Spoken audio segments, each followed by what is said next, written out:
Hello friends, स्वागत है आप लोग का हमारे यूट्यूब चैनल ऑनलाइन क्लासेस में। आज की इस वीडियो में यहाँ पर हम जो है आप लोग को बिहार पर मेडिकल एग्जाम 2024 के लिए जो है यहाँ पर जो सारे सब्जेक्ट से कुल 90 क्वेश्चंस को जो है लेकर आए हुए हैं। एमसीक्यू क्वेश्चन सारे जो ऑब्जेक्टिव टाइप और एक क्वेश्चन जो है आपके जो है सारे सब्जेक्ट से और सारे जो भी आपके जो सिलेबस है पॉइंट्स है उन सभी से है। तो आप लोग वीडियो को अंत तक ज़रूर देखें और अगर चैनल पर नया है तो चैनल को ज़रूर सब्सक्राइब कर लीजिएगा। तो सबसे पहले यहाँ पर हमारा स्टार्ट होता है सामान्य ज्ञान से क्वेश्चन, जो कि आपके जो 20 क्वेश्चन जितने पूछे जाते हैं उतने यहाँ पर दिए हुए हैं। तो सबसे पहले यहाँ पर क्वेश्चन है हमारा, एशिया का सबसे बड़ा जलप्रपात जो फॉल्स है हुंड्रू वह किस जगह के पास है। तो इस सबसे पहले यहाँ पर क्वेश्चन बन गया एशिया का सबसे बड़ा जलप्रपात क्या है, तो वह है हुंड्रू। तो वह किस जगह के पास है, तो वह है आपका रांची में। तो यहाँ पर हमारा 1 का ऑप्शन नंबर ए जो है वह सही हो जाएगा। नेक्स्ट क्वेश्चन यहाँ पर हमारा, भारतीय रुपये की विनिमय दर निर्धारित होती है किसमें। तो यहाँ पर जो भारतीय रुपये की विनिमय दर तो किसमें निर्धारित होती है, ऑप्शन दिया हुआ है संयुक्त राज्य अमेरिका डॉलर के संबंध में, या फिर ब्रिटिश पाउंड के संबंध में, या कुछ चयनित मुद्राओं के संबंध में, या फिर इनमें से कोई नहीं। तो हमारा 2 का राइट आंसर हो जाएगा कि जो भारतीय रुपये की विनिमय दर है यह कुछ चयनित मुद्राओं के संबंध में जो निर्धारित होती है। तो 2 का ऑप्शन नंबर सी यहाँ पर सही हो जाएगा। अब चलते हम लोग अगले क्वेश्चन की ओर। नेक्स्ट क्वेश्चन यहाँ पर, जीवन बीमा निगम एक उदाहरण है किसका। तो जो जीवन बीमा निगम है किसका उदाहरण है, तो यह जो आपका निवेश बैंक का उदाहरण है। किसका उदाहरण है, निवेश बैंक का उदाहरण है। तो यहाँ पर हमारा जो 3 है इसका ऑप्शन नंबर सी जो है वह राइट हो जाएगा। अगला क्वेश्चन हमारा, भारत में सबसे प्राचीन वृहत स्तरीय उद्योग क्या है। तो भारत में बात की जाए सबसे प्राचीन और बड़ा स्तर का जो उद्योग है वो कौन सा हो जाएगा, लोह इस्पात दिया हुआ है, पटसन दिया हुआ है, कपास दिया हुआ है और कागज़ दिया हुआ है। तो 4 का हमारा राइट आंसर हो जाएगा कि भारत में सबसे प्राचीन जो वृहत स्तरीय उद्योग है, सबसे बड़ा उद्योग वह आपका कपास। तो 4 का ऑप्शन नंबर सी जो है वह सही हो जाएगा। नेक्स्ट हमारा, भारत सरकार की आय का सबसे बड़ा स्रोत क्या है, रेलवे है, उत्पाद कर है, बिक्री कर है, फिर प्रत्यक्ष कर है। तो भारत सरकार की आय का अगर सबसे बड़ा स्रोत की बात करें तो वह कौन सा है, वह है आपका उत्पाद कर। तो 5 का हमारा जो ऑप्शन नंबर बी हो यहाँ पर सही हो जाएगा। ओके, अब नेक्स्ट क्वेश्चन यहाँ पर, निम्नलिखित में से कौन आर्थिक विकास के लिए प्रत्यक्ष रूप से महत्वपूर्ण नहीं है। तो यहाँ पर ऑप्शन दिया, मुद्रा की मात्रा, मूल्य स्थिरता, बचत दर, या फिर संसाधनों का उपयोग। तो हमारे 6 का जो राइट आंसर हो जाएगा कि जो मुद्रा की मात्रा होती है यह आर्थिक विकास के लिए प्रत्यक्ष रूप से जो महत्वपूर्ण नहीं है। तो यहाँ पर 6 का ऑप्शन नंबर ए जो है वह सही हो जाएगा। अगला यहाँ पर क्वेश्चन है, किस मुगल शासक ने ताजमहल बनवाया था। तो यहाँ पर ऑप्शन दिया हुआ है शाहजहां, हुमायूं, जहांगीर और अकबर। तो 7 का हमारा राइट आंसर हो जाएगा कि जो शाहजहां थे उन्होंने जो है, जो कि एक मुगल शासक थे, उन्होंने ताजमहल को बनवाया था। तो 7 का हमारा ऑप्शन नंबर ए जो है वह सही हो जाएगा। अगला यहाँ पर क्वेश्चन है, स्वतंत्र भारत के प्रथम राष्ट्रपति कौन थे। तो स्वतंत्र भारत के जो प्रथम राष्ट्रपति पूछा जा रहा है कहाँ से थे, तो वो थे आपके जो है बिहार से थे। और कौन थे, तो बिहार से थे। यहाँ पर हमारा ऑप्शन नंबर सी हो जाएगा। और वे थे आपके डॉक्टर राजेंद्र प्रसाद। कौन थे, डॉक्टर राजेंद्र प्रसाद थे, वो थे स्वतंत्र भारत के प्रथम राष्ट्रपति। और उनका जो है जन्म की बात करें तो वह 3 दिसंबर 1883 ईस्वी को हुआ था। कब हुआ था, 3 दिसंबर 1883 ईस्वी को उनका जन्म हुआ था। बिहार के जो सारण जिला के जीरादेई में हुआ था इनका जन्म, राजेंद्र प्रसाद का। वो क्या थे, प्रथम राष्ट्रपति थे स्वतंत्र भारत के। नेक्स्ट क्वेश्चन यहाँ पर, भारत में प्रथम निजी यानी कि प्राइवेट विश्वविद्यालय का नाम क्या है। तो यहाँ पर इग्नू है, जेएनयू है, या फिर मैत्री सूचना तकनीक विश्वविद्यालय, एआईटीयू है, या फिर एएमयू है। तो अगर बात की जाए यहाँ पर जो है भारत में प्रथम निजी यानी कि प्राइवेट विश्वविद्यालय का नाम क्या है, तो वो आपका एआईटीयू है, मैत्री सूचना तकनीक विश्वविद्यालय यहाँ पर यूनिवर्सिटी है। तो 9 का ऑप्शन नंबर सी जो है वह सही हो जाएगा। ओके,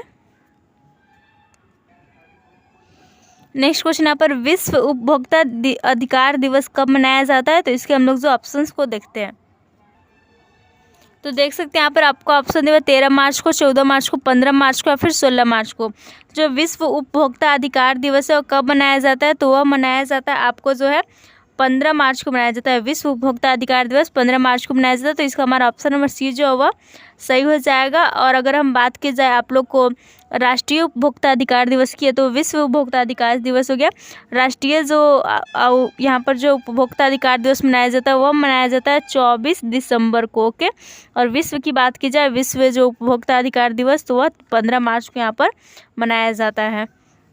नेक्स्ट क्वेश्चन है, अफ्रीका की मूलभूत जनजाति जो पिग्मी है वह किस नदी घाटी में पाई जाती है? तो यहाँ पर ऑप्शन दिया हुआ है, नाइगर है, कांगो है, नील है और यहाँ पर जो है जाम्बेजी है। तो अफ्रीका की जो मूलभूत जनजाति है पिग्मी, उसके बारे में यहाँ पर पूछा जा रहा है कि किस नदी घाटी में पाई जाती है। तो यह जो है आपकी कांगो नदी घाटी में पाई जाती है। तो 11 का हमारा ऑप्शन नंबर बी जो है वह सही हो जाएगा। इससे जो पिग्मी क्यों कहा जाता है, पिग्मी इसलिए कहा जाता है क्योंकि यहाँ पर जो निवास करने वाले जो नाटे कद के लोग होते हैं इन्हीं को जो पिग्मी के नाम से जाना जाता है। यहाँ पर हम क्वेश्चंस को जो एक्सप्लेन भी करने वाले हैं, तो आप लोग वीडियो को अंत तक जरूर देखिएगा।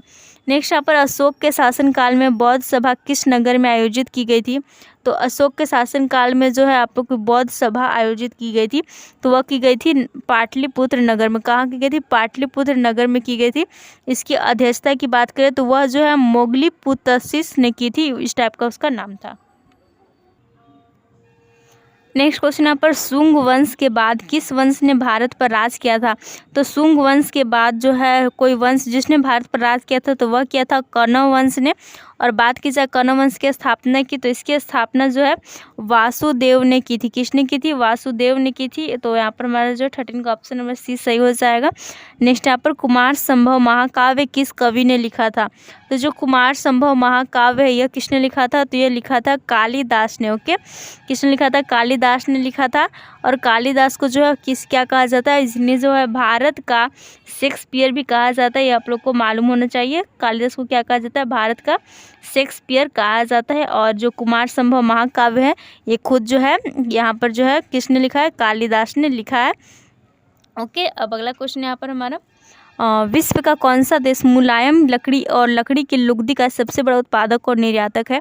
तो वह कौन सा देश है? तो वह देश आपका जो कनाडा है, वह जो है मुलायम लकड़ी और लकड़ी की लुगदी इसका जो सबसे बड़ा उत्पादक और निर्यातक यानी कि उत्पादन करने वाला है और जो है बाहर भेजने वाला दूसरे देश में। नेक्स्ट क्वेश्चन यहाँ पर, शुष्क भूमि के लिए सर्वाधिक उचित फसल जो है वह कौन सी है? यहाँ पर ऑप्शन दिया हुआ है, गन्ना है, जूट है, गेहूँ है और मूँगफली है। तो शुष्क भूमि के लिए जो सबसे ज़्यादा जो उचित फसल हो जाता है वो हो जाता है आपका मूंगफली। क्या हो जाता है? मूंगफली हो जाता है।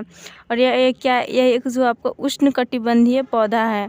ओके, जो मूंगफली होता है वह उष्णकटिबंधीय पौधा होता है। और यह जो ब्राज़ील का मूल पौधा है। ब्राज़ील का क्या है? यह मूल पौधा है। ओके, और भारत की जाए तो यह भारत जो है वह विश्व का प्रमुख मूंगफली उत्पादक देश है।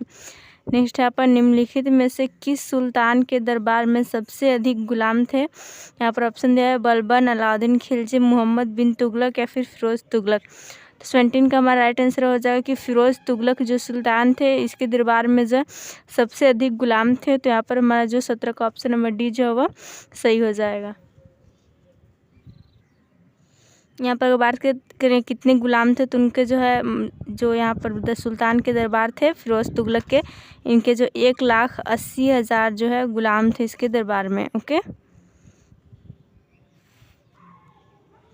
नेक्स्ट क्वेश्चन यहाँ पर, भारतीय संविधान का कौन सा अनुच्छेद संवैधानिक प्रावधानों की संघीय संसद या राज्य विधान पालिकाओं के द्वारा बनाए गए नियमों कानूनों पर प्राथमिकता प्रदान करता है? तो यहाँ पर हमारा जो ऑप्शन नंबर सी है इसका जो है 245 जो है ये भारतीय संविधान का अनुच्छेद 245 है। यह जो है संवैधानिक प्रावधानों की संघीय संसद या राज्य विधान पालिकाओं द्वारा बनाए गए नियमों कानूनों पर प्राथमिकता प्रदान करता है। तो हमारा 18 का ऑप्शन नंबर सी जो है वह सही हो जाएगा। नेक्स्ट यहाँ पर है, राज्यसभा का सभापति कौन होता है? तो ऑप्शन दिया हुआ राष्ट्रपति, उपराष्ट्रपति, प्रधानमंत्री या फिर लोकसभा का अध्यक्ष। तो राज्यसभा का अगर बात करें सभापति कौन होता है तो वो होता है उपराष्ट्रपति। तो 19 का हमारा ऑप्शन नंबर बी जो है वह सही हो जाएगा। और यह जो है बात जो अनुच्छेद 64 में दिया हुआ है। नेक्स्ट क्वेश्चन यहाँ पर, भारतीय राजनीतिक व्यवस्था में इनमें से कौन जो है वह सर्वोच्च है? सर्वोच्च न्यायालय, संविधान, संसद या फिर धर्म। तो हमारा जो भारतीय राजनीतिक व्यवस्था है इसमें जो है सबसे सर्वोच्च क्या है? तो सबसे सर्वोच्च जो है संविधान है। तो हमारा 20 का ऑप्शन नंबर बी जो है वह सही हो जाएगा यहाँ पर। तो यहाँ पर हमारा जो सामान्य ज्ञान जीके से जो 20 क्वेश्चन समाप्त होते हैं यहाँ पर जो है। तो अब हमारा जो सामान्य विज्ञान स्टार्ट हो रहा है, साइंस से क्वेश्चन, इसे हम लोग देखते हैं। नेक्स्ट क्वेश्चन यहाँ पर सामान्य विज्ञान से पहला क्वेश्चन है, पुष्प के जनन चक्र जो क्या होता है? पुमंग और जयांग होता है, फिर बाह्य दलपुंज और दलपुंज होता है, दलपुंज और पुमंग होता है, फिर बाह्य दलपुंज और जयांग होता है। तो पुष्प के का जनन चक्र की बात करें क्या हो जाता है, तो वो हो जाता है आपका पुमंग और जायांग, यानी कि इंग्लिश में कहते हो एंड्रोसियम और गायनेसियम हो जाते हैं। तो 21 का हमारा ऑप्शन नंबर ए जो है यहाँ पर सही हो जाएगा। अब अगला क्वेश्चन यहाँ पर उभयलिंगी पुष्प में क्या पाया जाता है, तो यहाँ पर जो है ऑप्शन दिया हुआ है पुमंग और जायांग, पुंकेसर, सभी दल या फिर जायांग। तो उभयलिंगी पुष्प हम इससे कहते हैं जिसमें जो है नर जनन और मादा जनन दोनों पाए जाते हैं। तो हमारा हो जाता है यहाँ पर जो उभयलिंगी पुष्प पुमंग और जायांग दोनों जिसमें पाया जाता है। तो 22 का हमारा ऑप्शन नंबर ए जो है वह सही हो जाएगा। नेक्स्ट क्वेश्चन यहाँ पर लगातार स्वपरागन होने का परिणाम जो है वह क्या होता है, तो यहाँ पर जो है नई किस्म का बनना या फिर बीजहीन फल या फिर अच्छी संतति या फिर कमजोर संतति। तो लगातार स्वपरागन होने का जो परिणाम क्या हो जाता है, तो ये होता है कमजोर संतति। यहाँ पर 23 का हमारा ऑप्शन नंबर डी जो है वह सही हो जाएगा। नेक्स्ट क्वेश्चन यहाँ पर चमगादड़ों द्वारा परागन की क्रिया जो होती है क्या कहलाता है, तो चमगादड़ द्वारा परागन की क्रिया जो होती है वो लोग कीरोपटेरोफिली, यहाँ पर जो चेरोपटेरोफिली दिया हुआ यही कहलाता है। तो 24 का हमारा ऑप्शन नंबर बी जो है वह सही हो जाएगा। और यहाँ पर जो ऑर्निथोफिली हो जाता है वो पक्षियों द्वारा होने वाले परागन को हम लोग कहते हैं। तो यहाँ पर हमारा 24 का ऑप्शन नंबर बी जो है वह सही हो जाएगा। चमगादड़ द्वारा जो परागन होता है वो आपके कदम के जो पेड़ में होता है, इसके अलावा और भी सेमल जो पेड़ हो गया उसमें होता है। ओके, अब अगला क्वेश्चन यहाँ पर निषेचन के पश्चात बीज का बीजावरण बनता है किससे, भ्रूणपोष से, बीजांड से या फिर निभाग से या फिर अध्यावरण से। तो 25 का हमारा राइट आंसर हो जाएगा कि निषेचन के पश्चात जो बीज का बीजावरण बनता है वह अध्यावरण से बनता है। तो यहाँ पर हमारा 25 का ऑप्शन नंबर डी जो है वह सही हो जाएगा। नेक्स्ट क्वेश्चन यहाँ पर दोहरा निषेचन पाया जाता है किसमें, जिम्नोस्पर्म में, ब्रायोफाइटा में, टेरिडोफाइटा पादप में या फिर आवर्तबीजी पादप में। तो ये जो डबल फर्टिलाइजेशन क्रिया होती है दोहरा निषेचन किसमें पाया जाता है, तो यह पाया जाता है आवृतबीजी पादप में, आवृतबीजी पौधों में, एंजियोस्पर्म में। तो यहाँ पर हमारा 26 का ऑप्शन नंबर डी जो वह सही हो जाएगा। नेक्स्ट क्वेश्चन है अमरूद, टमाटर, केला और बैंगन किसके उदाहरण है, तो यहाँ पर देवा सरस फल के या फिर पीपो के या फिर पटभंजक कैप्सूल के या फिर हेस्पेरिडियम के। तो अमरूद, टमाटर, केला और बैंगन जहाँ पर दिए हुए सरस फल यानी कि बैरी के एग्जाम्पल है। तो यहाँ पर हमारा 27 का जो ऑप्शन नंबर ये है वह सही हो जाएगा। ओके, नेक्स्ट क्वेश्चन यहाँ पर नारियल में खाने योग्य भाग जो है वो क्या होता है, तो इसे हम लोग ऑप्शंस को देखते हैं। तो यहाँ पर ऑप्शन दिया हुआ है बाह्य फल भित्ति, भ्रूण पोष तथा भ्रूण, अंतः फल भित्ति या फिर मध्य फल भित्ति। तो नारियल का जो खाने योग्य भाग होता है वो क्या होता है, भ्रूण पोष भ्रूण होता है। तो यहाँ पर हमारा जो 28 है इसका ऑप्शन नंबर बी जो है वह सही हो जाएगा। अगला क्वेश्चन यहाँ पर पक्के आम में खाने योग्य भाग जो है क्या होता है, बाह्य फल भित्ति, मध्य फल भित्ति या फिर अंतः फल भित्ति। जो पका हुआ आम होता है इसमें खाने योग्य भाग को हम लोग क्या कहते हैं, उसे हम लोग कहते हैं मध्य फल भित्ति। 29 का यहाँ पर हमारा ऑप्शन नंबर बी जो वह सही हो जाएगा। यहाँ पर आम की बात करें तो इसका जो वैज्ञानिक नाम हो जाता है क्या हो जाता है, वह हो जाता है मैंजीफेरा इंडिका। ठीक है, मैंजीफेरा इंडिका इसका जो वैज्ञानिक नाम हो जाता है। नेक्स्ट क्वेश्चन यहाँ पर कटहल यानी कि जैक फ्रूट में मांसल खाने योग्य भाग जो है वो क्या होता है, परिदल, पुंज, पुष्पज, सहपत्रक या फिर सहपत्र। तो कटहल जो जैक फ्रूट जिसे हम लोग कहते हैं इसमें मांसल खाने योग्य जो भाग होता है वो परिदल पुंज होता है। तो 30 का हमारा यहाँ पर ऑप्शन नंबर ए सही हो जाएगा। अगला क्वेश्चन यहाँ पर तांबा मुख्य रूप से विद्युत चालन के लिए प्रयोग किया जाता है, क्यों, तो क्योंकि यहाँ पर दिया हुआ इसका गलनांक अधिक होता है, फिर यह सस्ता होता है, बहुत टिकाऊ होता है, इसकी विद्युत प्रतिरोधकता निम्न होती है। तो तांबा जो होता है मुख्य रूप से विद्युत चालन के लिए जो प्रयोग किया जाता है यानी कि विद्युत को जो है ट्रांसफॉर्मेशन में किया जाता है। क्यों, तो इसलिए किया जाता है क्योंकि इसकी जो विद्युत प्रतिरोधकता है वह निम्न होती है, कम होती है। ओके, तो 31 का हमारा ऑप्शन नंबर डी जो है वह सही हो जाएगा। नेक्स्ट क्वेश्चन यहाँ पर धारिता का मात्रक क्या हो जाता है, तो वोल्ट, फैराड, पॉइस और गॉस यहाँ पर ऑप्शन दिया हुआ है। तो धारिता का ऐसा मात्रक जो फैराड होता है। तो 32 का ऑप्शन नंबर बी यहाँ पर सही हो जाएगा। अब अगला क्वेश्चन है यहाँ पर मीटर सेतु का पूछा जा रहा है कि मीटर सेतु मीटर ब्रिज की सहायता से जो क्या ज्ञात किया जाता है, प्रतिरोध, धारा, आवेश या फिर विभवांतर। तो मीटर सेतु की सहायता से जो है प्रतिरोध यानी कि जो है रेजिस्टेंस जिसे हम लोग कहते हैं इंग्लिश में वह ज्ञात किया जाता है। तो 33 का यहाँ पर ऑप्शन नंबर ए जो सही हो जाएगा। ओके, इसे आर के द्वारा सूचित किया जाता है। अब अगला क्वेश्चन यहाँ पर शुष्क सेल में एकत्रित रहता है कौन सा ऊर्जा, स्थितिज ऊर्जा, रासायनिक ऊर्जा, परमाणु ऊर्जा या फिर उपयुक्त सभी। जो शुष्क सेल होता है उसमें कौन सा ऊर्जा एकत्रित होता है, जमा होता है, तो उसमें जो रासायनिक ऊर्जा जमा होता है। तो यहाँ पर हमारा 34 का ऑप्शन नंबर बी जो होगा यहाँ पर सही हो जाएगा। और जो प्रकाश संश्लेषण की क्रिया होती है ना, फोटोसिंथेसिस की क्रिया, उसमें क्या होता है, इस क्रिया में जो है आप लोग का प्रकाश ऊर्जा जो रासायनिक ऊर्जा में बदलता है। कौन सा प्रकाश ऊर्जा का रूपांतरण हो जाता है रासायनिक ऊर्जा में। ओके, और हमारा शुष्क सेल कौन सा हो गया, यह जो है आपका हो गया एक शुष्क सेल में कौन सा ऊर्जा यहाँ पर एकत्रित होता है, तो यह दिया हुआ है रासायनिक ऊर्जा एकत्रित होता है, जमा होता है। अब आगे यहाँ पर क्वेश्चन दिया हुआ है, क्वेश्चन नंबर यहाँ पर 35 है। पूछा जा रहा है यदि किसी तार को खींचकर त्रिज्या आधी कर दी जाए तो उसका प्रतिरोध जो है वो क्या हो जाएगा। यानी कि अगर हम किसी तार को खींचकर उसकी त्रिज्या को जो है आधा करेंगे तो उसका प्रतिरोध क्या हो जाएगा। तो उसका प्रतिरोध क्या हो जाएगा, तो उसका प्रतिरोध जो है वो यहाँ पर 16 गुना हो जाएगा। अगर तार को खींच के त्रिज्या आधा करते हैं तो प्रतिरोध 16 गुना हो जाएगा। 35 का ऑप्शन नंबर डी यहाँ पर सही हो जाएगा। अब नेक्स्ट क्वेश्चन यहाँ पर 36, एक दिया हुआ 81 kg का आदमी फर्श पर खड़ा है। आदमी के पैरों द्वारा फर्श पर आरोपित दाब क्या होगा यदि आदमी के पैरों द्वारा फर्श पर घेरा गया क्षेत्रफल जो है 160 सेंटीमीटर स्क्वायर है। तो इसका यहाँ पर क्या निकालना है, इसका यहाँ पर जो है आप लोग का दाब निकालना है। आरोपित दाब क्या होगा, तो दाब इज इक्वल टू हमारा क्या हो जाता है, भार बटा क्षेत्रफल हो जाता है, फिर प्रणोद बटा क्षेत्रफल हम कह सकते हैं। तो इस जब हम जो इस फॉर्मूला से इसको बनाएंगे तो हमारा आंसर क्या आ जाएगा, आंसर आ जाएगा आपका ऑप्शन यहाँ पर जो 50,000 न्यूटन मीटर स्क्वायर आ जाएगा। जिससे कि हम लोग लिख सकते हैं, क्या लिख सकते हैं, 5 गुना 10 के पावर 4 न्यूटन पर मीटर स्क्वायर। ओके, तो 36 का हमारा ऑप्शन नंबर यहाँ पर सही हो जाएगा। अगला क्वेश्चन यहाँ पर दिया हुआ है, क्वेश्चन नंबर जो है 37 है। एक प्रकाश वर्ष में कितना जो है यहाँ पर मीटर होता है। तो आप लोग एक प्रकाश वर्ष यानी कि एक लाइट ईयर भी दे सकते हैं आप लोग का, फिर एक एल और वाई यहाँ पर लिख सकता है। इसके यानी मतलब जो प्रकाश वर्ष में होता है। तो 37 का क्या हो जाएगा, एक प्रकाश वर्ष इक्वल टू आपका हो जाता है 9.46 गुना 10 के पावर 15 मीटर। तो 37 का हमारा जो ऑप्शन नंबर बी है यहाँ पर सही हो जाएगा। ओके, अगला क्वेश्चन यहाँ पर कोई मोटर बोट किसी झील में विरामावस्था से सरल रेखीय पथ पर 3.0 मीटर पर सेकंड स्क्वायर के नियत त्वरण से 8 सेकंड तक चलती है। तो इस समय अंतराल में मोटर बोट कितनी दूरी तय करती है। इनके यहाँ पर तय की गई दूरी जो आपसे पूछा जा रहा है। तो इसके लिए आप लोग को जो कौन सा फॉर्मूला यूज़ करना हम बता देते हैं। इसके लिए आप लोग का यूज़ करना एस इज इक्वल टू यहाँ पर जो UT plus half AT square. इससे रिलेटेड आप लोग को सारे फॉर्मूले याद कर लें, इससे जो हर बार क्वेश्चन आते हैं। तो इस फॉर्मूला पर जब आप इसको निकालेंगे दूरी के सूत्र से तो क्या आ जाएगा, तो यह आ जाएगा आपका आंसर 96 मीटर आएगा। तो इसके हम जो ऑप्शंस को देखकर टिक लगाते हैं।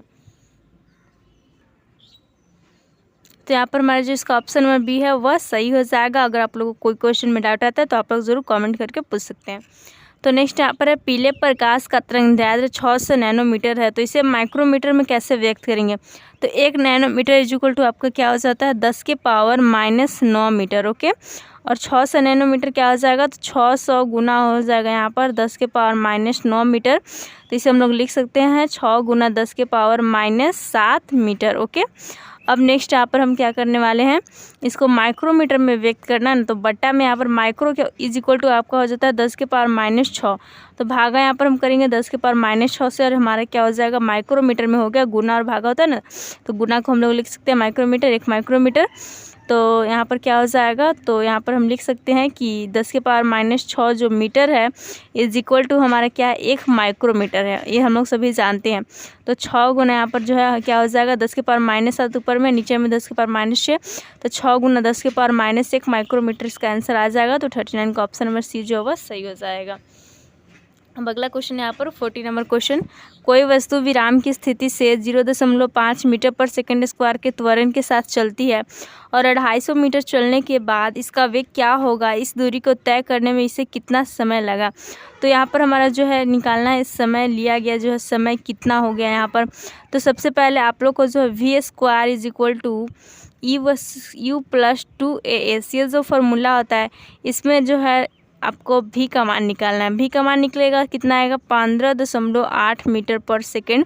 और उसके बाद फिर S is equal to U2 plus जो हाफ AT स्क्वायर फार्मूला होता है इस पर जो है क्या करना है, रख कर सारे मान टी का मान निकाल लेना है। सॉरी, यहाँ पर जो दूरी को तय करने में कितना समय लगा, हाँ। तो सबसे पहले यहाँ पर हम जो है यहाँ पर एस का मान निकाल लेंगे, ओके। और उसके बाद जो है आप लोग को जो है यहाँ पर समय निकालने के लिए पूछा जा रहा है, तो समय का मान इससे ही निकल जाएगा। तो यहाँ पर 40 का मान राइट आंसर क्या हो जाएगा, वो आ जाएगा हमारा 31.6 सेकेंड। इसी फार्मूला पे जो है क्या रखेंगे, हमें इसी फार्मूला से जो है टी का मान निकाल लेना है। अब नेक्स्ट क्वेश्चन है यहाँ पर, निम्न में से किस पदार्थ में लगाने से रक्त का बहना जो है रुक जाता है। अमोनियम क्लोराइड है, सोडियम क्लोराइड है, फेरिक क्लोराइड है, फिर पोटेशियम क्लोराइड है। तो कौन सा पदार्थ इनमें से हम लगाएंगे कि जो अगर रक्त बह रहा है किसी स्थान से कटकर तो वो रुक जाएगा। तो यहाँ पर ऑप्शन दिया ammonium chloride, sodium chloride, ferric chloride या फिर पोटेशियम क्लोराइड। तो वह हमारा हो जाता है जो पदार्थ, वो हो जाता है आपका अमोनियम क्लोराइड, ओके। तो 41 का हमारा ऑप्शन नंबर ए सही हो जाएगा।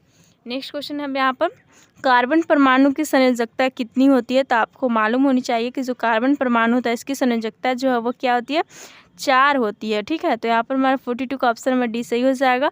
अगर कार्बन परमाणु की हम परमाणु संख्या की बात करें तो परमाणु संख्या 6 होता है और कार्बन को ऐसे जो सी के द्वारा सूचित किया जाता है, ओके।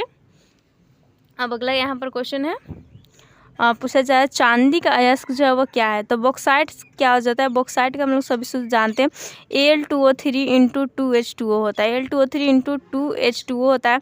इसमें एल्युमिनियम आ रहा है तो बॉक्साइट जो एल्युमिनियम का अयस्क है। क्यूप्राइट जो है क्या हो जाता है, क्यूप्राइट Cu2O, ये जो है कॉपर का अयस्क हो जाता है, ये जो तांबा का अयस्क हो जाता है।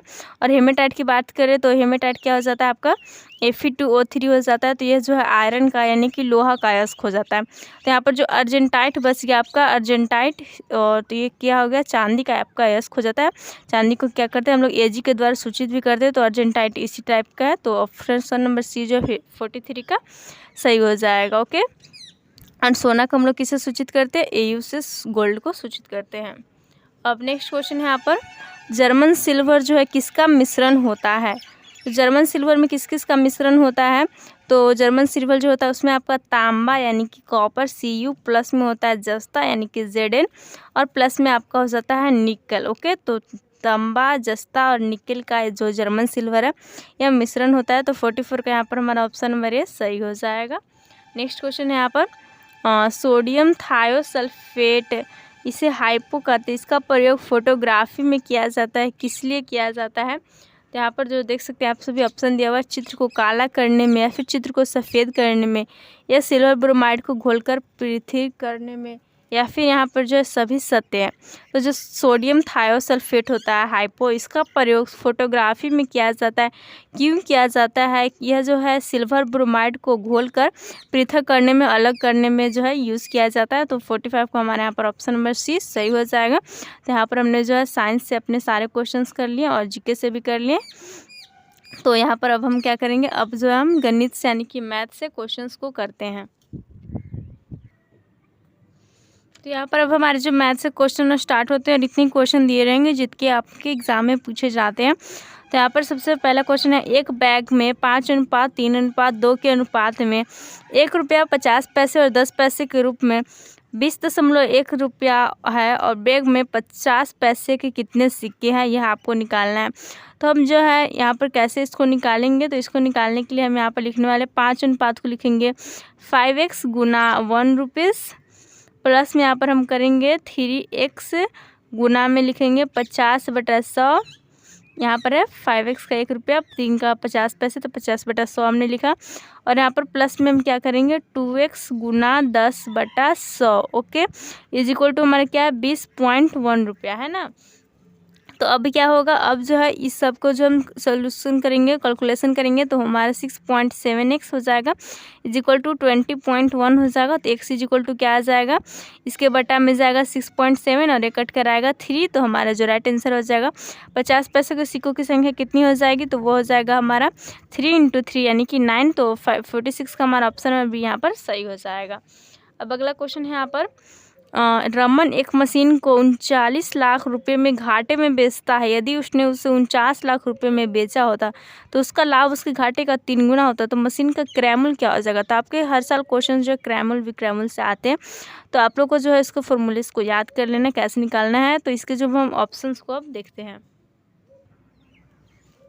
तो यहाँ पर हमारा जो 47 है इसका राइट आंसर क्या हो जाएगा, इसका राइट आंसर आपका हो जाएगा 41.5 लाख रुपये। तो यहाँ पर ऑप्शन नंबर डी जो होगा सही हो जाएगा। नेक्स्ट क्वेश्चन है हमारा, प्रति वर्ष 13% की संकेतित ब्याज दर के अनुसार अर्धवार्षिक रूप में जो देय ब्याज है इसका प्रभावी वार्षिक दर जो है वह क्या हो जाएगा। तो ऑप्शन दिया हुआ यहाँ पर 26%, 26.85% और यहाँ पर दिया हुआ है 13% और 13.42%। तो इसका जो हम बात करें पर यहाँ पर प्रभावी वार्षिक दर क्या हो जाएगा, तो हो जाएगा आपका 13.42%। तो 48 का ऑप्शन नंबर डी जो होगा सही हो जाएगा। अब नेक्स्ट क्वेश्चन है यहाँ पर पूछा जा रहा है, दो संख्याएं एक तीसरी संख्या की तुलना में 10% और 25% कम है, दूसरी संख्या को पहली संख्या के बराबर करने के लिए कितने प्रतिशत से बढ़ाना होगा। तो 14 का हमारा राइट आंसर हो जाएगा उसे जो 20% से बढ़ाना होगा। तो यहाँ पर ऑप्शन नंबर बी जो होगा सही हो जाएगा। ओके, और नेक्स्ट क्वेश्चन है, एक क्रिकेट मैच के पहले 30 ओवर में रन रेट जो है वह 5.2 रन पर ओवर था और शेष 20 ओवरों में 280 रन के लक्ष्य तक पहुंचने के लिए अपेक्षित रन रेट जो है वह क्या हो जाएगा। तो अपेक्षित रन रेट की बात करें तो वो क्या हो जाएगा, वो हो जाएगा यहाँ पर आपका जो 50 का राइट आंसर क्या हो जाएगा, वो हो जाएगा 6.2 इसका जो रन रेट हो जाएगा। ओके, पर ओवर। तो यहाँ पर 49 का ऑप्शन नंबर सी जो होगा सही हो जाएगा। 59 यहाँ पर जो 50 का जो राइट आंसर हो जाएगा 6.2 इसका जो अपेक्षित रन रेट। नेक्स्ट यहाँ पर, यदि जो है 2AP Q is equal to यहाँ पर है जो क्या है P प्लस क्यू का whole square minus P minus Q का होल स्क्वायर, तो ये जो है इसका मान क्या हो जाएगा। तो यहाँ पर जो क्या हो जाएगा, ये जो माइनस के जब इधर आएगा तो जो आपका P स्क्वायर है वह जो है माइनस यहाँ पर जो है Q स्क्वायर हो जाएगा, तो ये सारा कट जाएगा और बचेगा क्या, बचेगा आपका 2AP Q is equal to यहाँ पर हो जाएगा 4PQ। ओके, 4PQ यहाँ पे हो गया। अब जब हम ए इज इक्वल टू करेंगे तो ए इज इक्वल टू क्या हो जाएगा 4PQ बटा में यहाँ पर 2PQ। ओके, तो ये कटेगा 2 बार में, तो ए इज इक्वल टू हमारे 2 आंसर यहाँ पर आ गया। तो ऑप्शन नंबर 51 का ये हमारा सही हो जाएगा। नेक्स्ट यहाँ पर 38 से एक संख्या को विभाजित करने पर हम 90 भागफल के रूप में और 19 शेष के रूप में मिलता है, तो वह संख्या जो है वह क्या हो जाएगा। तो हम सभी जानते हैं भाज्य इज इक्वल टू क्या हो जाता है, भाज्य इज इक्वल टू हो जाता है आपका भाजक गुना भागफल और प्लस में हो जाता है यहाँ पर शेषफल, जो शेष बचता है। तो यहाँ पर हमारा भाजक कितना दिया हुआ, 90 दिया हुआ है। ओके, तो 90 गुना हम लिखेंगे, भागफल कितना है 38 है और प्लस में शेषफल हमारा 19 है। तो इसे हम लोग सोल्यूशन करेंगे तो क्या आ जाएगा, यहाँ हो जाएगा 3439। तो यहाँ पर जो हमारा और 52 का ऑप्शन नंबर डी है वह सही हो जाएगा। अब अगले क्वेश्चन की ओर हम लोग चलते हैं। तो नेक्स्ट क्वेश्चन यहाँ पर देख सकते हैं, क्वेश्चन नंबर जो है 53 यहाँ पर क्या पूछा जा रहा है, उस रेखा का समीकरण क्या होगा जिसकी ढलान -2/5 है और जो बिंदु जो 1, -3 से होकर गुजरती है। तो इस रेखा का समीकरण यहाँ पर पूछा जा रहा है। तो इस रेखा का समीकरण क्या हो जाएगा, तो यहाँ पर हमारा 53 का जो ऑप्शन नंबर डी है वह जो है यहाँ पर सही हो जाएगा कि 2x + 5y = -13 इसका जो है राइट समीकरण हो जाएगा। तो ऑप्शन नंबर डी यहाँ पर हमारा सही हो जाएगा। अब नेक्स्ट क्वेश्चन है यहाँ पर आपका देख सकते हैं, क्वेश्चन नंबर 54 है। क्या पूछा जा रहा है कि निम्नलिखित में से किस चतुर्भुज में विपरीत भुजाएं जो है वह समानांतर नहीं है, आयत, समचतुर्भुज, चतुर्भुज या फिर पतंग। तो वो कौन सा हो जाएगा, यहाँ पर हो जाएगा आपका कि जो पतंग हो जाता है इसमें चतुर्भुज में जो है विपरीत भुजाएं समानांतर नहीं है। तो 54 का ऑप्शन नंबर डी सही हो जाएगा। अगला यहाँ पर एक मिसाइल 1386 किलोमीटर/आवर की गति से चलती है, तो यहाँ पर जो 1 सेकंड में वो कितनी दूरी तय करती है। तो 1 सेकंड में उसकी जो तय की गई यहाँ पर जो गति बतानी है, दूरी बतानी है, क्या हो जाएगी, तो वो हो जाएगी आपका 385 मीटर। कितना हो जाएगा, 385 मीटर हो जाएगी 1 सेकंड में तय की गई दूरी। तो यहाँ पर 55 का ऑप्शन नंबर बी जो है वह सही हो जाएगा।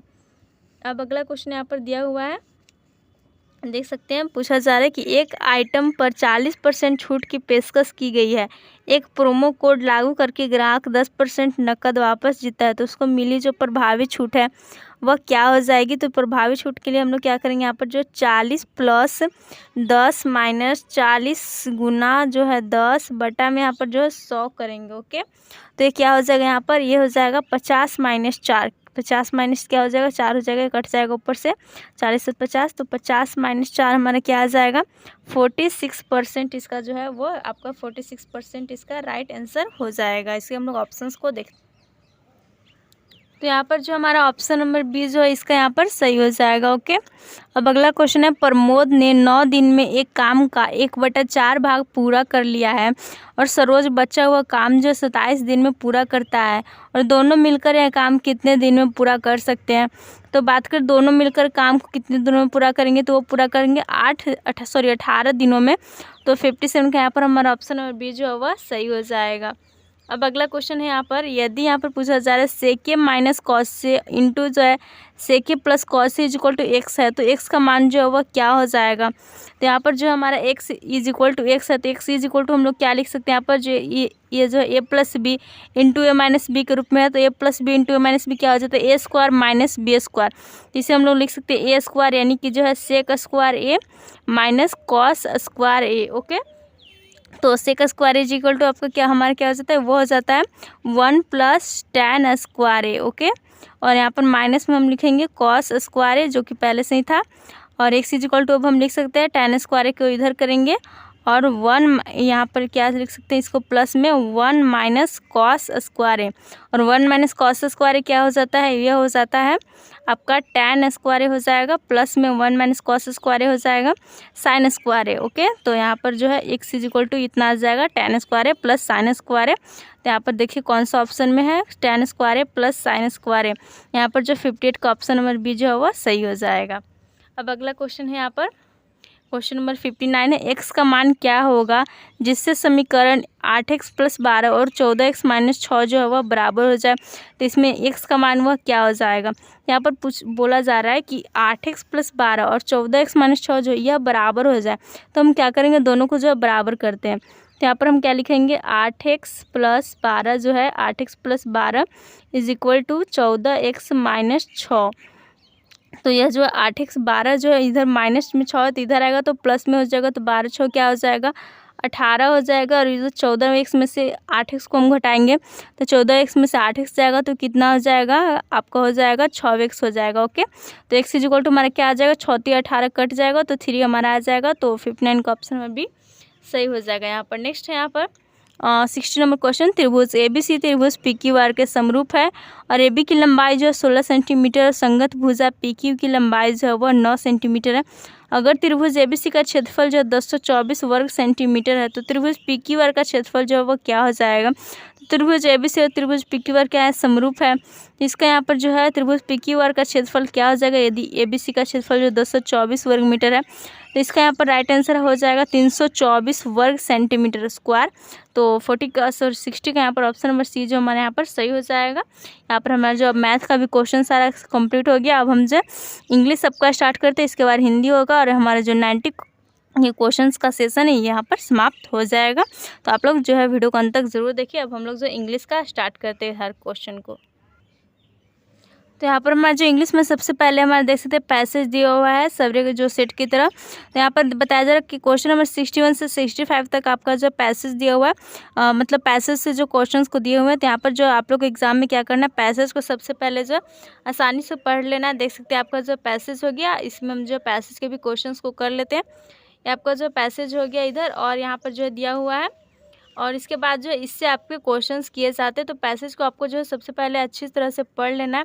उसके बाद जो इससे रिलेटेड तभी क्वेश्चन जो है वो आसानी से सॉल्व हो जाएंगे। तो यहाँ पर देख सकते हैं नेक्स्ट यहाँ पर 61 क्वेश्चन स्टार्ट होता है। यहाँ पर इंग्लिश का पैसेज से दिया हुआ है, when was sweet orange brought to Europe. तो यहाँ पर जो आपका जो ये पैसेज दिया हुआ है, इसी से जो क्वेश्चन यहाँ पर दिए रहते हैं। तो इसका हमारा क्या हो जाएगा आंसर, इसका आंसर हो जाएगा हमारा option number C, increase trade with the Orient brought the sweet orange to Europe. तो 61 का ऑप्शन नंबर सी जो होगा सही हो जाएगा।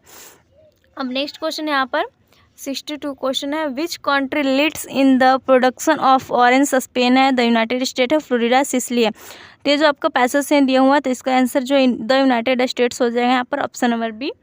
और अगला क्वेश्चन है, in which climate does the orange grow well, यानी कौन से क्लाइमेट में ऑरेंज होता है संतरे वे जो वेल ग्रो करते हैं। तो ये यहाँ पर राइट आंसर हो जाएगा कि ट्रॉपिकल जो आपका ट्रॉपिकल जो क्लाइमेट होता है उष्णकटिबंधीय, उसमें जो है ऑरेंज ग्रो जो है अच्छी तरह से करते हैं। अब अगला यहाँ पर the orange was the first brought to Europe. तो ये क्या हो जाएगा यहाँ पर जो है यूरोप बाई किसके द्वारा, तो 64 का हमारा राइट आंसर हो जाएगा option number D the Moors के द्वारा।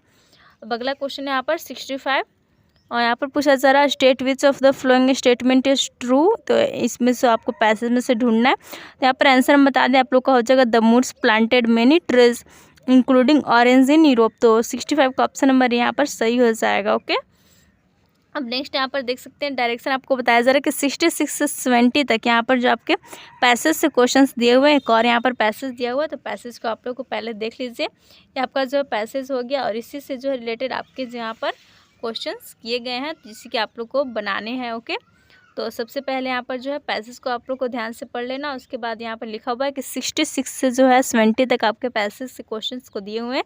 तो 66 क्वेश्चन नंबर यहाँ पर the people saw the golden picture क्या हो जाएगा, तो इसका राइट आंसर हो जाएगा in a lake nearby. तो ऑप्शन नंबर बी 66 का सही हो जाएगा। नेक्स्ट यहाँ पर the emperor's orders where that all the क्या हो जाएगा, तो यह हो जाएगा हमारा old man should leave his land. तो 67 का ऑप्शन नंबर बी सही हो जाएगा। अब नेक्स्ट क्वेश्चन है यहाँ पर what did the people who went to bring the picture get. तो 68 का हमारा राइट आंसर हो जाएगा handful of water. Option number B जो यहाँ पर सही हो जाएगा। और नेक्स्ट यहाँ पर द एम्परर फियर्ड किसके, getting old, getting young, getting weak या फिर गेटिंग इल। तो 69 का हमारा राइट आंसर हो जाएगा गेटिंग ओल्ड। तो 69 का ऑप्शन नंबर ये हमारा सही हो जाएगा। अब अगला यहाँ पर जो है दिया हुआ है आपका question the emperor was upset to see the old man because क्या हो जाएगा, तो यह हो जाएगा आपका it reminded him that he would grow old. तो 20 का ऑप्शन नंबर सी से यहाँ पर सही हो जाएगा। यहाँ पर हमारे पैसेज से जो भी क्वेश्चन दिए हुए थे यहाँ पर जो है समाप्त होता है। अब नेक्स्ट यहाँ पर जो ग्रामर से स्टार्ट होता है आपका क्वेश्चन, तो देख सकते हैं दिया हुआ है यहाँ पर आपका कि in the following question some part of the sentence में हैव एरर्स, यानी कि यहाँ पर जो है सेंटेंस के कुछ पार्ट्स दिए हुए हैं। अगर इसमें जो बताइए एरर है तो कौन सा पार्ट में एरर है। अगर कोई एरर नहीं है तो आप ऑप्शन डी को सिलेक्ट कर सकते हैं, नो एरर। तो यहाँ पर जो है ये दिया हुआ है तो रिसेंटली आई विजिटेड केरला, इसे जो ए नाम दिया गया। और and found the canaries B नाम दिया, to be breathtaking C नाम दिया है, फिर नो एरर डी। तो 21 का हमारा राइट आंसर हो जाएगा कि ऑप्शन नंबर बी जो इसमें जो एरर आपके, तो ऑप्शन नंबर बी यहाँ पर हमारा सही हो जाएगा। अब नेक्स्ट क्वेश्चन यहाँ पर 22 क्वेश्चन नंबर पूछा जा रहा है rearrange the part of the sentence in correct order, यानी कि सेंटेंस के यहाँ पर कुछ पार्ट दिए हुए इसको जो एक करेक्ट ऑर्डर में आप लोग को यहाँ पर जो है सजाना है। तो दिया हुआ है यहाँ पर द 24 ट्राइब्यूट्स, पी दिया हुआ है आपका the could that could heard anything from, और क्यू दिया हुआ है will be imprisoned in a vast outdoor arena, और आर दिया हुआ है burning desert to a frozen wasteland. तो इसको जो हम अरेंज करेंगे अच्छे से तो क्या हो जाएगा सेंटेंस को, तो ये हो जाएगा आपका क्यू पी आर, यानी कि यहाँ पर हो जाएगा कि द 24 ट्राइब्यूट्स, उसके बाद हो जाएगा will be imprisoned in a vast outdoor arena, उसके बाद हो जाएगा यहाँ पर burning desert to a frozen wasteland. तो 22 का हमारा ऑप्शन नंबर सी जो होगा सही हो जाएगा। ओके, ये क्यू पी आर जो इसका सही अरेंज हो जाएगा, रीअरेंज वाक्य। अब अगला क्वेश्चन यहाँ पर 23 in the following question a sentence has been given in active या फिर पैसिव वॉइस में यहाँ पर जो आपका सेंटेंस दिया हुआ है यहाँ पर जो है 4 ऑप्शंस आपके दिए हुए हैं, एक आपको सिलेक्ट करना है जो कि इसका बेस्ट एक्सप्रेस करे। तो यहाँ पर दिया हुआ है हैव द कार स्टोलन, तो ऑप्शन है हमारा स्टील द कार। और भी ऑप्शंस को हम लोग देखते हैं। और नेक्स्ट ऑप्शन यहाँ पर you should have the stolen the car और get someone to steal the car if they have stolen the car. तो 23 का हमारा राइट आंसर क्या हो जाएगा, 23 का जो वाक्य हमारा दिया हुआ है ये इम्परमेटिव में है। ओके, और इससे वाक्य को जब हम पैसिव वॉइस में हम बदलेंगे तो क्या यूज़ करेंगे, let plus object plus be plus verb 3 plus structure का यूज करते हैं। लेकिन लेट के साथ यहाँ पर स्टार्ट हो जाए ऐसा कोई जो है यहाँ पर ऑप्शन में नहीं दिया है, तो इसमें से क्या हो जाएगा get someone to steal the car. यहाँ पर जो 23 का ऑप्शन नंबर सी है वह सही हो जाएगा। अब अगला क्वेश्चन यहाँ पर हमारा 24 नंबर क्वेश्चन, यहाँ पर क्या पूछा जा रहा है कि improve the bracketed part of the sentence, यानी कि ब्रैकेट पार्ट में जो सेंटेंस दिया है इसको इम्प्रूव कीजिए। तो यहाँ पर दिया हुआ है look at this video clip in which I my friend and you are enjoying a boat ride. यहाँ पर जो क्या दिया इम्प्रूव, इसको जो है ब्रैकेट में जो यहाँ पर पार्ट ऑफ सेंटेंस दिए हुए इसको इम्प्रूव करना है। तो तो आप लोग को बता दें कि जब एक से अधिक सब्जेक्ट आता है और अलग अलग पर्सन के हो तो सबसे पहले जो है सेकंड पर्सन, फिर थर्ड पर्सन और बाद में जो है फर्स्ट पर्सन को रखते हैं। यानी कि सबसे पहले हमने क्या बोला, सबसे पहले जो है सेकंड पर्सन को हम लोग रखेंगे, उसके बाद रखेंगे थर्ड पर्सन को और लास्ट में रखेंगे फर्स्ट पर्सन को। यानी कि यहाँ पर सेकंड पर्सन सबसे पहले हम रखेंगे तो ये क्या रखेंगे, यहाँ पर जो है यहाँ पर हो जाएगा यू आगे यूज़ करेंगे। उसके बाद माई यहाँ पर जो फ्रेंड दिया हुआ वह यूज़ हो जाएगा और उसके बाद आई का यहाँ पर यूज़ होगा, यू फ्रेंड आई। तो यहाँ पर क्या हो जाएगा, यहाँ पर देख सकते हैं you my friend and I. तो यहाँ पर 74 का हमारा ऑप्शन नंबर ए जो है वह सही हो जाएगा। अब नेक्स्ट क्वेश्चन यहाँ पर 75 नंबर क्वेश्चन है। In the following question a sentence has been given in direct या फिर इनडायरेक्ट स्पीच में आपका यहाँ पर सेंटेंस दिया हुआ है। उसी तरह आपको यहाँ पर ऑप्शन दिया हुआ है एक जो है सजेस्ट करना, आपको कौन सा जो ऑप्शन है वो इसका सही हो जाएगा। तो आप लोग को सेंटेंस यहाँ पर देख सकते हैं, the teacher said to the students, यहाँ पर डोंट मेक अ नॉइज।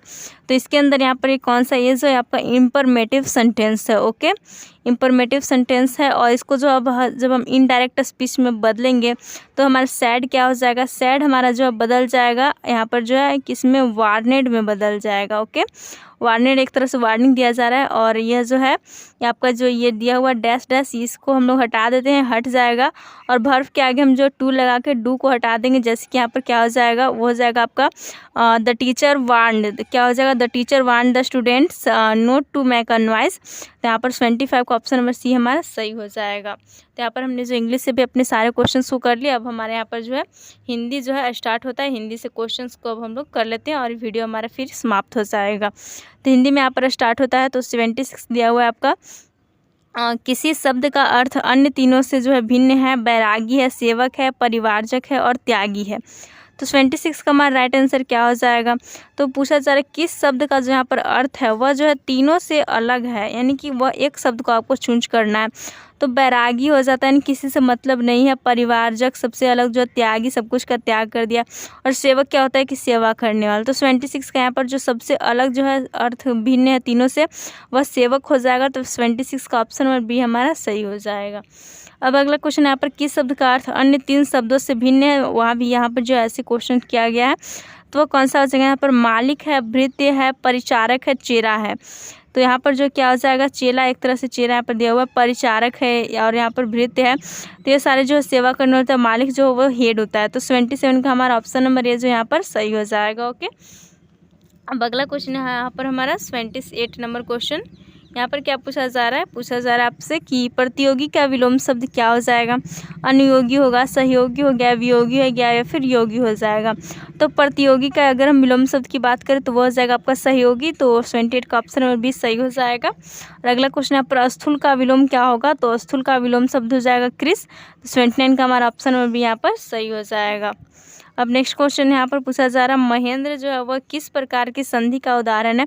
तो आप लोग को जो है संधि से रिलेटेड जो वीडियो है चैनल पर ऑलरेडी अपलोड कर दिया गया अभी कुछ एक दिन पहले, और ये जो है कौन प्रकार का संधि हो जाएगा, स्वर संधि में भी कौन सा प्रकार होगा, ये सारा जो उसमें बताया गया कैसे आप पहचानें, तो उसे जाकर आप जो ज़रूर देखें। और यहाँ पर हम बताएं महेंद्र किस प्रकार की संधि का उदाहरण है, जो महेंद्र हो जाएगा वो आपका गुण स्वर संधि का उदाहरण हो जाएगा। तो 80 का हमारे यहाँ पर ऑप्शन नंबर ए सही हो जाएगा। और नेक्स्ट क्वेश्चन यहाँ पर हमारा शिरोमणि का संधि विच्छेद क्या हो गया, यानी कि यहाँ पर जो संधि विच्छेद से आपका क्वेश्चन क्या हो गया। तो यहाँ पर हमारा ऑप्शन दिया हुआ है सिरो जोड़ मनी या फिर सी जोड़ मनी या फिर सिरा जोड़ मनी या फिर सी जोड़ रो जोड़ मनी। तो शिरोमणि जो होता है इसका संधि विच्छेद की बात करें क्या हो जाएगा, तो वो हो जाएगा आपका सिरा जोड़ मनी।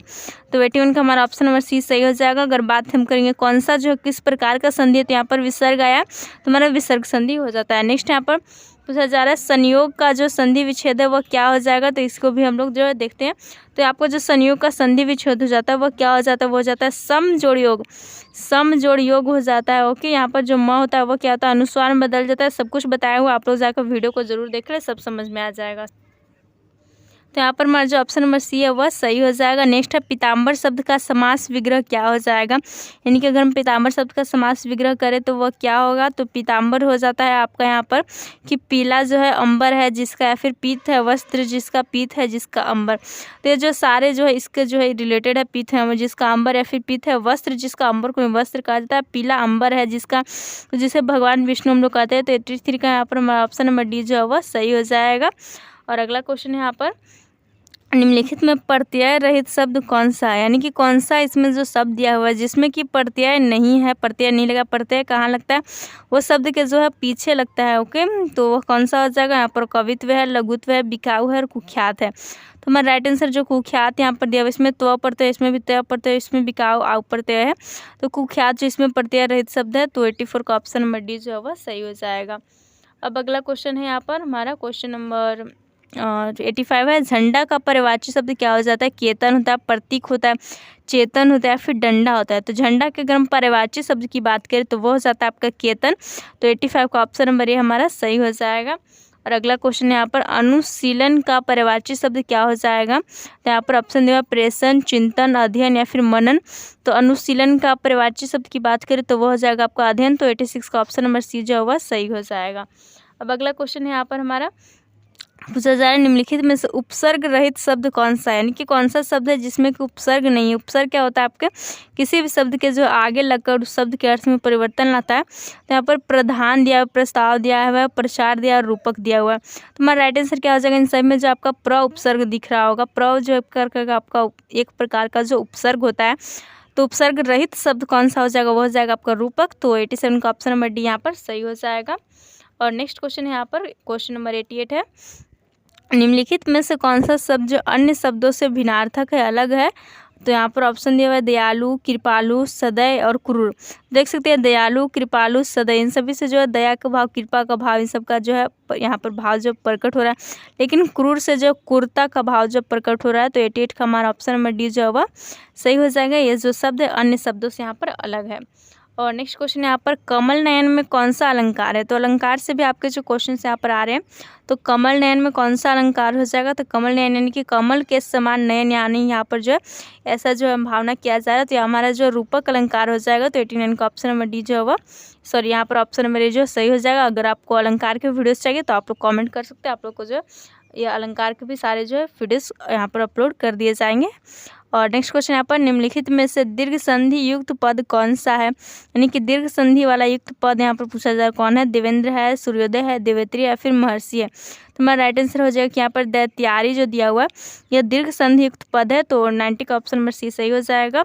तो आज के वीडियो में यहाँ पर हमने जो है आपके 90 क्वेश्चंस जो है मोस्ट इंपॉर्टेंट क्वेश्चन सारे के सारे कवर कर लिए।